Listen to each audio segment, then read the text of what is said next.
Right.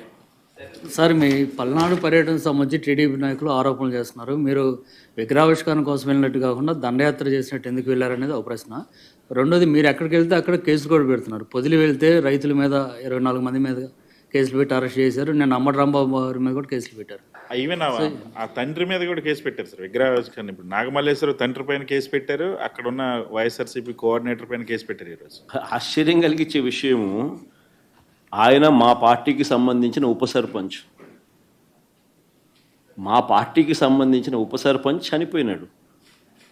పోలీసుల హరాస్మెంట్కు లోనై చనిపోయిన నేపథ్యంలో ఆ ఉప సర్పంచ్ తండ్రి ప్రైవేట్ కంప్లైంట్ కూడా లాంచ్ చేసినాడు. కోర్టు నుంచి కూడా ఉత్తర్వులు తీసుకొచ్చినా కూడా ఆ సిఐ రాజేష్ అనే వ్యక్తి మీద ప్రైవేట్ కంప్లైంట్ లాంచ్ చేసి కోర్టు నుంచి ఉత్తర్వులు తీసుకొచ్చినా కూడా ఇంకా కేసు కట్టలా.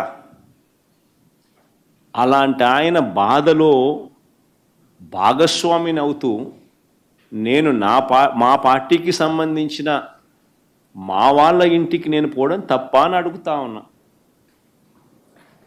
ఆయన విగ్రహం పెట్టింది ఆయన కొడుకు విగ్రహం, అది పెట్టుకునింది ఆయన సొంత స్థలంలో, అది ఆయన ఇంటి పక్కన, అది ఆయన ఇష్టము.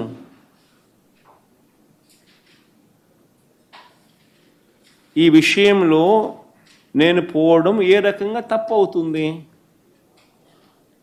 అలా పోవడం ఒక తప్పు అన్నట్టుగా కర్ఫ్యూ వాతావరణం తీసుకురావడం అనేది తప్పు కాదా? అలా పోవడం తప్పు అన్నట్టుగా ఆ పోయిన ఆ ఏ ఇంటికైతే నేను పోయానో ఆ ఇంట్లో ఉన్న పెద్ద ఆయన, ఆ వెంకటేశ్వర అనే పెద్ద ఆయన మీద కేసు పెట్టడం ఎంత మటుకు ధర్మం ఇది? అంటే డెమోక్రసీలో ఉన్నామా లేదా? ప్రజాస్వామ్యం లేదు రాష్ట్రంలో, రెడ్ బుక్ రాజ్యాంగం నడుస్తూ ఉందని చెప్పడానికి ఇదొక నిదర్శనం.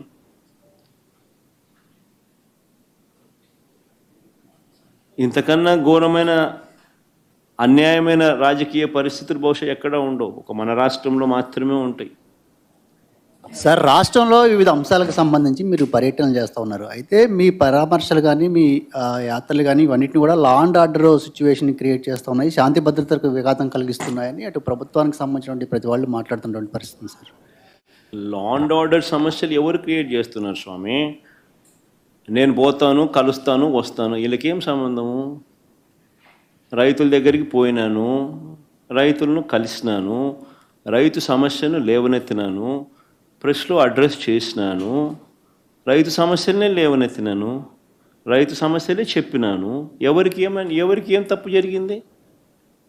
ప్రతిపక్షంలో ఉన్న ప్రతిపక్ష నాయకుడిగా నేను చేయాల్సిన ధర్మం నేను చేసినాం. నా ప్రోగ్రాంను అడ్డుకునింది మీరు. ఎందుకు అడ్డుకున్నారు? నా ప్రోగ్రాంకి ఎంతమంది వస్తే నీకేం బాధ? నీ ప్రోగ్రాంకి రాలేదని నీకెందుకు అంత బాధ? నీ మొహం చూడడానికి ఎవరు రావడం లేదు ఎందుకనంటే నువ్వు చేసిన పన్నట్టుండయి.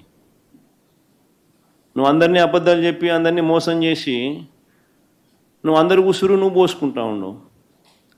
కానీ మా ప్రభుత్వంలో మేము చెప్పిన మాటనే పెట్టుకున్నాం, అందరికీ మంచి చేసినాం. కాబట్టి ప్రతి ఒక్కరిలో కూడా ప్రేమ మా పార్టీ మీద, మా మీద ప్రేమ ఎక్కువైంది. ప్రేమ ఎక్కువైనప్పుడు వాళ్ళు వస్తే తప్పే ఉంది. వాళ్ళు వచ్చినందువల్ల నీకేం బాధ? నువ్వేమైనా వాళ్ళకైనా భోజనం పెడుతున్నావా? నువ్వేమైనా వాళ్ళని ఏమైనా చూసుకుంటున్నావా? నీకేం బాధ? మా పార్టీ వాళ్ళు, లేకపోతే నన్ను అభిమానించేవాళ్ళు, నన్ను ప్రేమించేవాళ్ళు, లేకపోతే ప్రజలతో పాటు నేను మమేకం అవుతున్నాను, వాళ్ళకు లేని బాధ నాకు లేని బాధ నీకెందుకు బాధ? గంజాయి బ్యాచ్ అదే నేను చెప్పేది. ఆయన ప్రతి ఒక్కరి మీద అబాండాలు వేయడం ఆయనకు అలవాటు అయిపోయింది. రైతుల సమస్యలు నేను లేవనెత్తితే నేను వెళ్ళేదాకా రైతుల సమస్యలు ఆయన ఎందుకు ప్రస్తావించలేదు? అదే పొగాకు రైతులకు కానీ, అదే మిర్చి రైతులకు కానీ, అదే తెనాలిలో జరిగిన ఘటనకు కానీ, లేకపోతే నిన్న జరిగిన ప్రైవేట్ కంప్లైంట్ ఇచ్చే విషయంలో కానీ, ఇవన్నీ కూడా జెన్యూన్ ప్రాబ్లమ్స్ అవునా కాదా? ప్రతి ఒక్కరికి జరిగిన నష్టం అవునా కాదా? మరి ఆ సందర్భాలలో వాళ్ళకు జరిగిన నష్టంలో నేను కూడా వాళ్ళతో పాటు సంఘీభావం తెలుపుతూ వాళ్ళతో పాటు నేను కూడా వాళ్ళ బాధలో ఏకమైనప్పుడు, వాళ్ళ బాధలో నేను పాలు పంచుకున్నప్పుడు నీకేం బాధ?